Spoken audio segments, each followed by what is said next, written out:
Ito ang ulam natin for today. For lunch. Sapsap at saka yan, ikuran. Fresh na fresh po yan. Yan nyo naman, oh.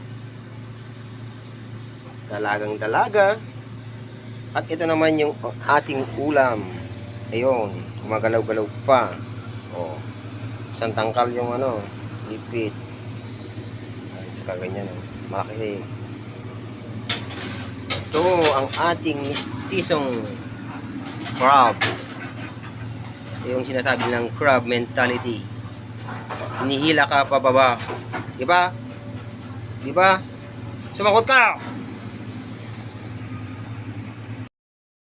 Sarap. Halo-halo yan.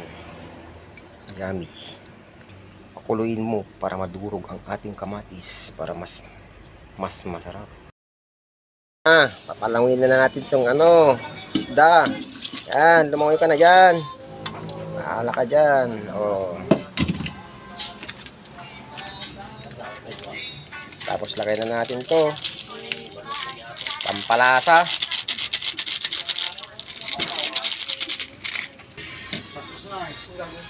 To, masarap to kasi walang chemical to, guys.